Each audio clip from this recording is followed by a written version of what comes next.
Okay, Bio30. So we're going to continue our discussion here. Finish up by talking about some male reproductive hormones.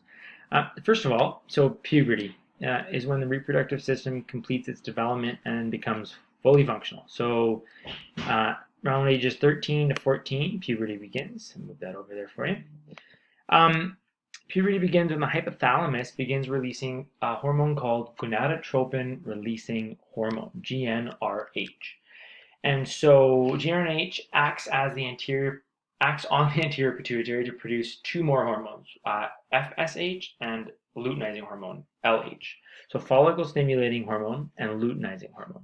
Follicle stimulating hormone is going to do just that. It's going to stimulate the follicles. So take a look here. I'll kind of show this to you in a couple different ways, but we've got the brain, the hypothalamus is going to send a signal to the anterior pituitary, that master gland, and testosterone is going to stimulate spermatogenesis, so the production of sperm. The primary characteristics for the reproductive organs, and testosterone is also going to contribute to the secondary characteristics, so deepening of the voice, facial and pubic hair, muscle growth, all those secondary and primary sexual characteristics of men. And so testosterone is produced by the interstitial cells, and it's going to do that. Follicle stimulating hormone is going to talk to the Sertoli cells and stimulate the follicles to produce sperm. And when too many sperm are produced, inhibin is going to tell those Sertoli cells, hey, don't worry about it.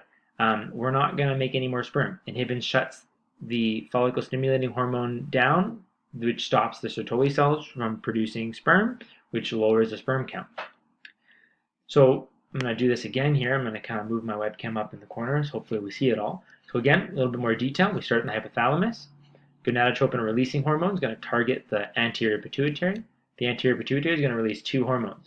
Follicle stimulating hormone, which is going to talk to specifically the Sertoli cells and tell them to produce sperm. This is going to cause spermatogenesis, tell follicles to become haploid sperm.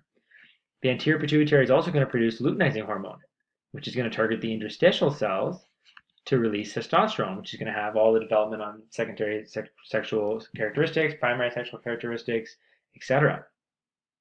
Testosterone is also going to stimulate Sertoli cells to produce more sperm.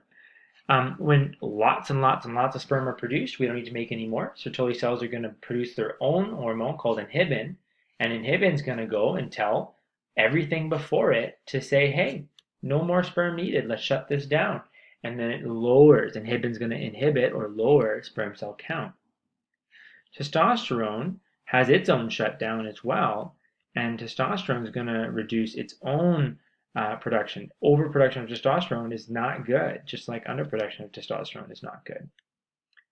Finally, andropause is something similar to menopause, if you've heard that for women in their mid 50s.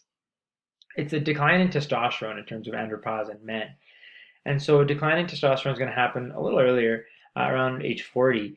And it's going to result in depression, fatigue, drop in sperm count, loss of muscle mass, bone mass.